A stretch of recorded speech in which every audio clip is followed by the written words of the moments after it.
Salut tout le monde, j'espère que vous allez bien. On se retrouve pour un nouvel épisode de Oh fais-moi peur. Je vais vous raconter 2 histoires effrayantes. On ne va pas attendre plus que ça. On débute avec la première. C'est parti.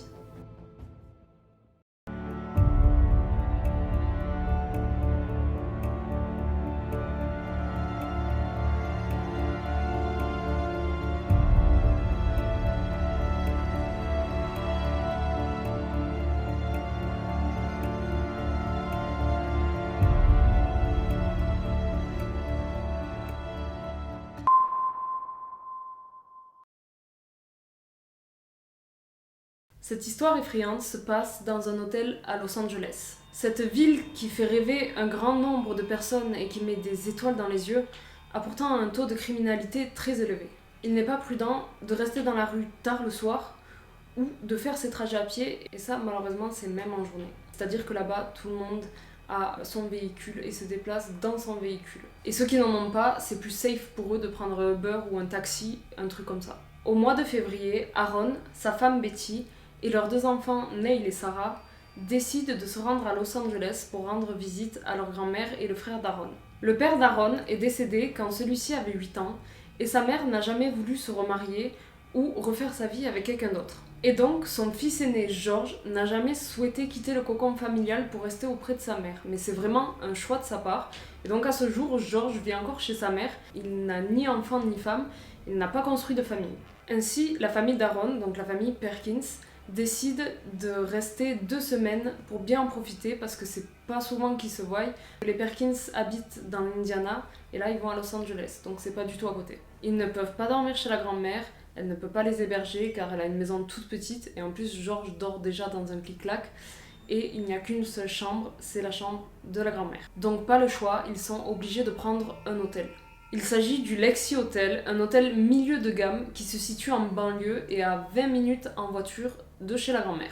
Le premier jour, ils arrivent à l'hôtel et ils se disent que c'est chouette parce qu'à cette période-là, il n'y a pas beaucoup de monde, donc ils seront assez tranquilles. Et d'ailleurs, en effet, ce jour-là, ils croisent dans le hall de l'hôtel une seule personne et en plus qui est sur le départ.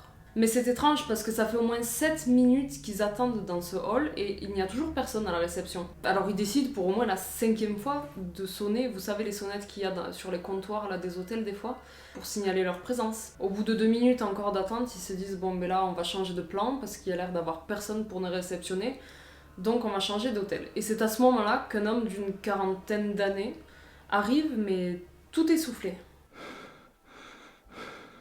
Alors là, Aaron lui fait part de son mécontentement parce que forcément ça fait déjà un bon moment qu'ils attendent. Et le réceptionniste s'excuse en lui disant qu'habituellement sa femme et ses enfants l'aident à tenir la réception et à gérer l'hôtel, car c'est un petit hôtel familial. Mais aujourd'hui, ils ne sont pas là parce qu'ils se sont rendus à l'enterrement d'un proche à eux. Et donc il fallait que quelqu'un reste pour gérer l'hôtel. Et c'est justement du fait d'être seul que ce réceptionniste court un peu partout quoi. Aaron se sent mal à l'aise au vu de ses explications et du coup il lui dit qu'il comprend et que c'est pas grave. Le réceptionniste, qui du coup est aussi le gérant de l'hôtel, leur donne les clés, leur indique la chambre et donc la famille Perkins s'y dirige. La chambre est très belle, propre, ordonnée, rien à signaler. Et elle est aussi assez spacieuse pour accueillir une famille de 4 personnes. Ils se mettent tous au lit assez tôt pour demain être en forme et rendre visite à leurs proches. Mais durant la nuit, la petite fille, donc Sarah, se fait réveiller vers 3h et quelques du matin par un bruit qu'elle explique être comme un bruit de mécanisme qui se déverrouille. Elle sait pas trop comment expliquer ce qu'elle a entendu en fait. À ce moment-là, elle est à moitié endormie, donc elle sait pas trop si c'est entre rêve et réalité, donc elle y prête pas plus attention et elle se rendort. Le lendemain, la journée se passe nickel avec la grand-mère et tonton George, et donc après une bonne journée passée tous ensemble, ils reviennent à l'hôtel. À chaque fois qu'ils quittent l'hôtel ou qu'ils en reviennent, c'est bizarre parce qu'ils ne croisent jamais le patron ou alors justement la mère et ses enfants qui s'occupent aussi de l'hôtel. Il n'y a vraiment personne et depuis qu'ils sont arrivés, ils n'ont pas croisé d'autres clients. Et aussi, il y a cette porte au même étage que leur chambre sur laquelle il y a écrit « chambre inaccessible ». Et c'est vrai qu'ils trouvent ça assez bizarre. Mais ce ne sont pas les seules choses étranges dans cet établissement. Aaron et Betty ont vraiment l'impression d'être seuls au monde et ils n'entendent personne dans les chambres voisines ou dans la chambre du haut. Au tout début, ils ont trouvé ça bizarre, mais après, ils se sont pas posé plus de questions. Ils se sont dit, bon voilà, on est tranquille. Justement, on va profiter de ce calme. Une nuit, alors que tout le monde dort, il y a de nouveau ce bruit de mécanisme, mais cette fois-ci c'est vers 2 h du matin. Cela réveille Aaron et ce bruit provient d'un meuble en bois. Il fait trop noir à ce moment-là pour apercevoir quoi que ce soit et Aaron ne peut pas allumer la lumière sinon il va réveiller sa famille qui dort dans la même pièce que lui. Et là, il entend quelqu'un qui marche dans la pièce et qui se met à fouiller dans les valises. Il pense alors que c'est Sarah ou Neil et le lendemain il leur pose la question et les enfants disent « Ben non, c'était pas nous, on ne s'est pas levé cette nuit-là ». Et ça ne peut pas être sa femme non plus parce qu'à ce moment-là, elle est dans le lit avec lui et il le sent très bien qu'elle est là, quoi. Pourtant, Aaron est persuadé qu'il a entendu des bruits de pattes dans la chambre et qu'ensuite cette personne a fouillé les valises parce qu'à ce moment-là, il était bel et bien réveillé et ça a duré au moins une bonne dizaine de minutes. Alors, le soir venu, Aaron a l'intention cette fois-ci d'être ultra vigilant au moindre bruit et de jeter un œil s'il entend quelque chose dans la chambre et même il n'hésitera pas à se lever cette fois-ci pour voir ce qu'il se passe. Donc après une journée chez la grand-mère où ils sont restés manger le soir, il rentre à l'hôtel et à ce moment-là, il fait déjà nuit. La famille prend l'ascenseur pour aller à l'étage et rejoindre leur chambre, mais au moment où ils se retrouvent dans le couloir, toutes les lumières s'éteignent d'un coup. Il fait nuit noire, personne ne voit plus rien et une musique retentit, mais vraiment un bruit sourd.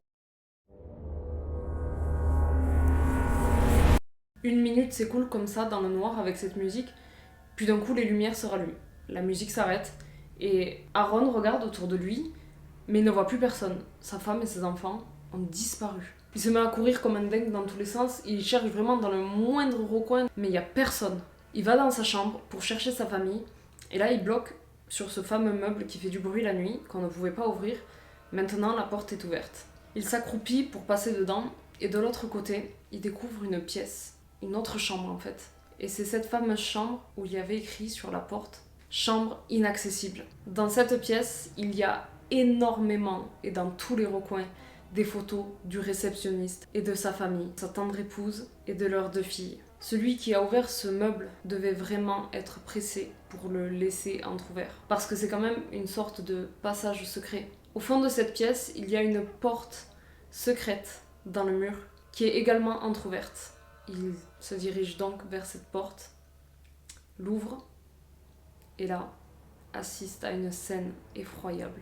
Son œil se pose de suite dans un coin de la pièce où il voit sa femme et ses enfants ligotés avec un tissu dans la bouche pour ne pas faire de bruit. Neil est inconscient, mais Sarah et Betty, ne pouvant pas parler, regardent Aaron vraiment avec un regard de pitié. « Sors-nous de là, je t'en supplie, sors-nous de là. » C'est étrange parce que Aaron remarque quelque chose, c'est qu'ils ne portent pas les mêmes vêtements qu'à leur disparition. Betty porte des vêtements de femme qui ne sont pas ses vêtements à elle. Sarah, des vêtements de petite fille, mais ce n'est pas non plus les siens.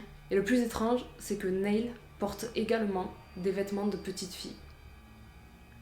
C'est certainement pas les siens. Aaron est choqué et il essaie vraiment de s'empresser de les libérer, mais là, Betty le regarde et lui fait signe de regarder dans un coin de la pièce, derrière lui. Aaron tourne la tête et voit quelque chose qui va le traumatiser à vie. Dans le coin de la pièce se trouvent 3 corps momifiés. Il s'agit en fait de la femme et des 2 filles du réceptionniste. Pour la petite histoire, le réceptionniste a perdu sa famille dans des circonstances qui nous sont encore inconnues. Traumatisé par cet événement, son hôtel fait faillite et il sombre peu à peu dans la dépression et plus tard souffre de maladie mentale, de folie. Il perd la raison et déterre les corps de sa femme et de ses 2 filles pour les momifier et les garder auprès de lui pour toujours. Mais cela ne lui a pas suffi. Il avait besoin que tout soit comme avant. Alors il a décidé de recréer sa famille en kidnappant des inconnus pouvant jouer le rôle de sa femme et de ses 2 filles. C'était donc les vêtements des 3 momies que la famille d'Aaron portait. Et l'hôtel, à ce jour, n'est même pas ouvert. Ça donne plus envie d'aller à l'hôtel, hein. Faites attention où vous mettez les pieds maintenant. Bon allez, on enchaîne avec la seconde histoire. C'est l'histoire de Laura. Elle a 17 ans et depuis 5 ans maintenant, elle vit dans un appartement en centre-ville avec ses parents. Tout se passe très bien dans cet appartement. Ils sont au rez-de-chaussée, c'est un endroit assez calme. Bref, ils s'y plaisent. Un soir, alors que ses parents sont déjà couchés, Laura est au salon en train de regarder une série, puis vers 23h45, elle décide d'aller se coucher à son tour. Et avant de se coucher, elle va aux toilettes. Et pour vous situer, les toilettes se trouvent juste à côté de la porte d'entrée. Ça a son importance pour la suite de l'histoire. Donc, elle est aux toilettes, et à ce moment-là, elle se sent mal à l'aise, comme si on l'observait. Mais la pièce des toilettes est toute petite, quoi. Enfin, c'est des toilettes. Donc, elle sait qu'il n'y a personne d'autre qu'elle. Et ça lui provoque un sentiment de peur, mais elle ne sait pas pourquoi, parce que visiblement, il n'y a pas de quoi avoir peur. Elle essaie de se rassurer en se disant « Oh, mais c'est parce que tout le monde dort déjà, sauf moi, l'appartement il est vide, etc. » Mais ce qui lui fait bizarre, c'est que c'est pas la première fois qu'elle s'endort comme ça avant tout le monde, et que c'est un sentiment qu'elle a jamais ressenti auparavant. Et puis, cette même situation va se reproduire comme ça, pendant plusieurs jours. Dès que Laura va aux toilettes avant de dormir, elle va se sentir mal. Elle va se sentir observée, oppressée. Puis, un soir, elle a une envie pressante. Elle se lève, et une fois dans la pièce, elle entend des bruits qui proviennent du couloir. Là, juste devant sa porte d'entrée. Elle pense alors que c'est le vent qui s'engouffre dans le hall d'entrée. Mais bon, les portes sont quand même censées être fermées. Peut-être qu'elle laisse passer un peu d'air. Mais ce n'est pas tout. Elle entend maintenant l'ascenseur qui s'ouvre. Elle est rassurée et elle se dit que c'est juste quelqu'un qui rentre chez lui. Voilà, qu'il a ouvert les portes d'entrée, il a pris l'ascenseur et il est monté chez lui. La nuit d'après, c'est encore le même cinéma. Elle va aux toilettes, elle entend de nouveau l'ascenseur qui s'ouvre, au même moment qu'elle va aux toilettes. Quelle coïncidence quand même. Mais cette fois-ci, c'est beaucoup plus étrange que l'autre fois. Elle entend très clairement les portes de l'ascenseur qui s'ouvrent et se ferment sans arrêt.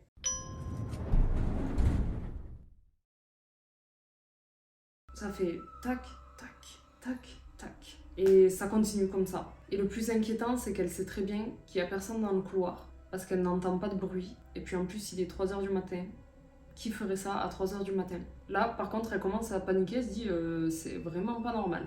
Alors elle entre dans une peur irrationnelle et puis elle se fige, elle a des frissons, des sueurs froides et elle a encore ce sentiment d'être observée, comme si en plus quelque chose voulait attirer son attention avec cet ascenseur, du fait d'ouvrir et de fermer les portes. Parce que ça se passe à chaque fois qu'elle va aux toilettes. Et comme les toilettes sont à côté de la porte d'entrée, c'est très facile d'entendre ce qu'il se passe dans le couloir. Quelques jours plus tard, Laura apprend qu'un papy qui vivait dans sa résidence au 2e étage est décédé il y a environ 2 semaines. Le corps n'a été découvert que très récemment parce que ce papy n'avait pas de famille et donc personne s'est inquiété de son absence. Les bruits d'ascenseur ont cessé quand le corps a été découvert. Voulait-il attirer l'attention de Laura pour que quelqu'un le retrouve ?